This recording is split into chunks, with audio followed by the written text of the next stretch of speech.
It's the 30th anniversary of the Clifford Ball, the concert festival held at the decommissioned Plattsburgh Air Force Base.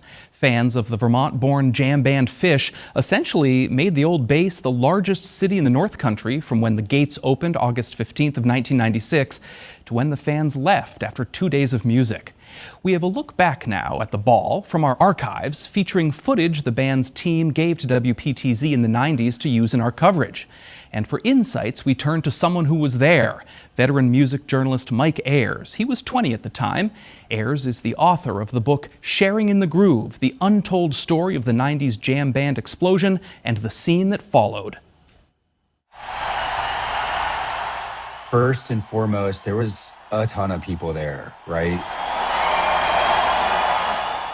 70,000 people, they estimated, descended on Plattsburgh for a weekend for a band that largely didn't have any sort of radio exposure to write home about. They weren't an MTV band. Look, like 70,000 people going into an Air Force base and camping for a weekend, it just wasn't really being done. I remember in the book, Trey was telling me that, they were getting pitched to like make it in New York City or make it in like a big market or something. And he was like, we're not doing that. We want to go as far away from people as possible.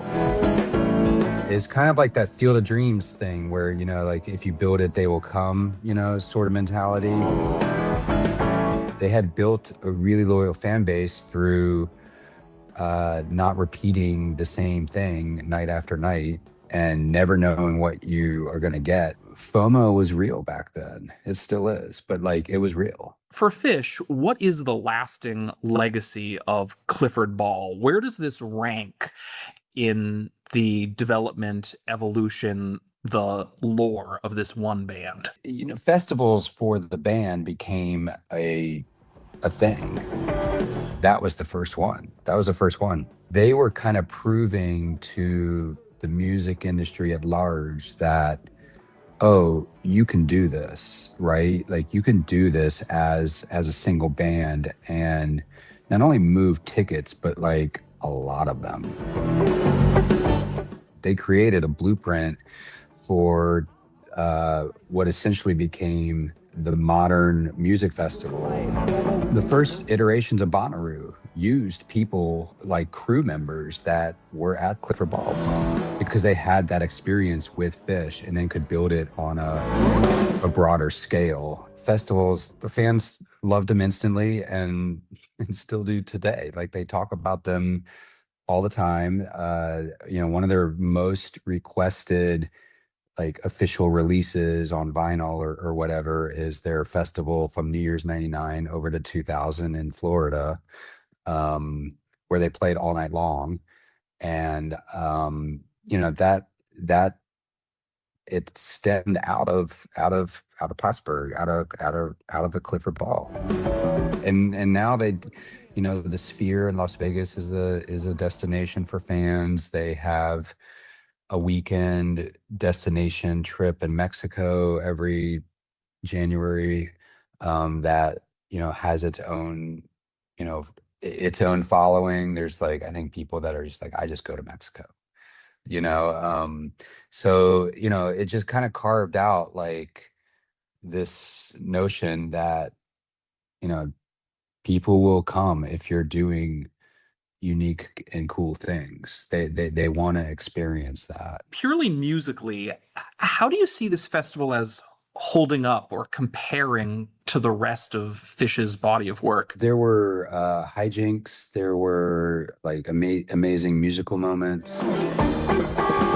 In terms of like the surprise elements, there's a very famous thing called the flatbed truck jam, where they basically put a very small version of their stage on the back of a flatbed truck and unannounced just drove through the campground where people were camping and were just like slowly driving through, and they played this like 45-minute improv set, no discernible songs. And you know, that is became a instant legendary moment. Oh, did you see the flatbed truck jam? No, I was asleep. I was asleep. I didn't know about it. I was asleep.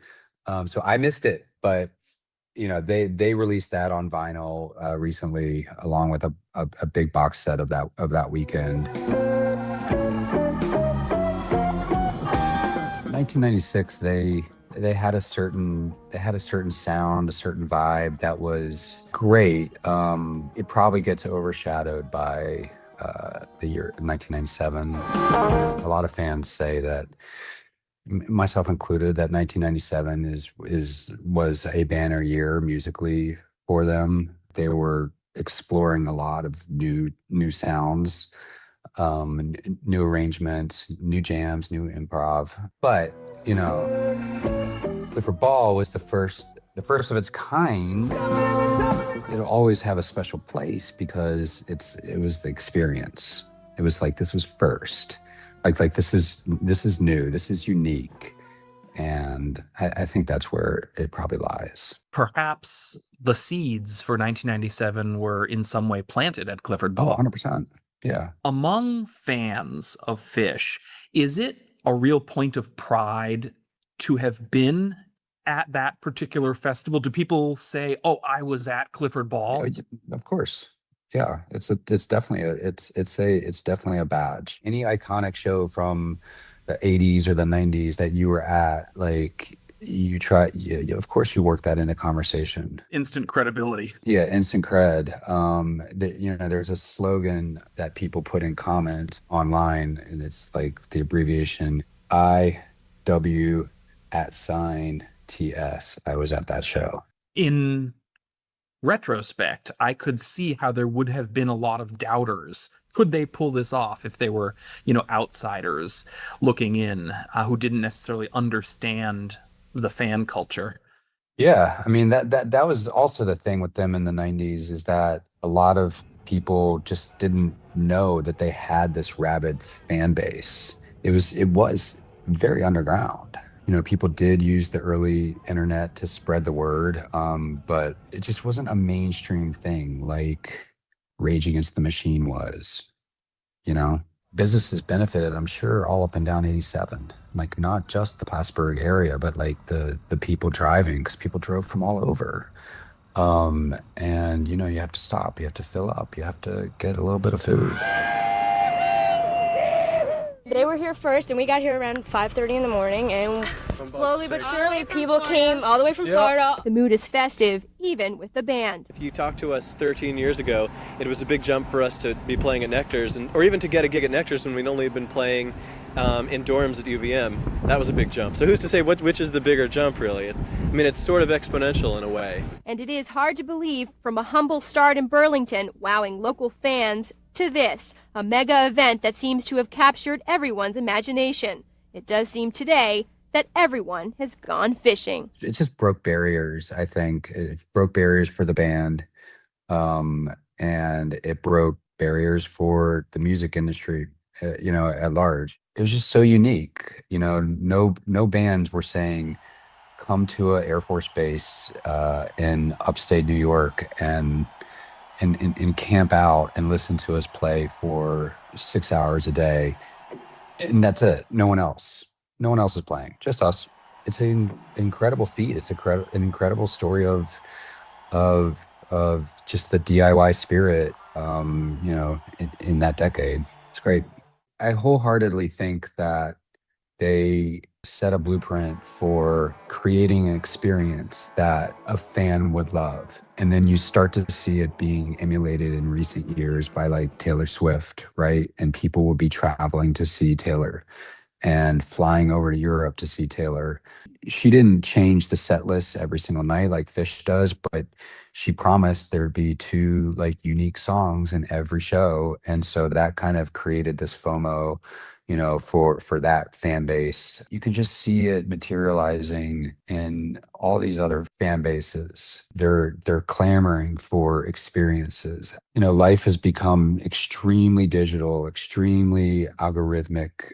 One of the spaces that people can still have authentic feeling experiences is at a live show, no matter what the band is. That's what I think.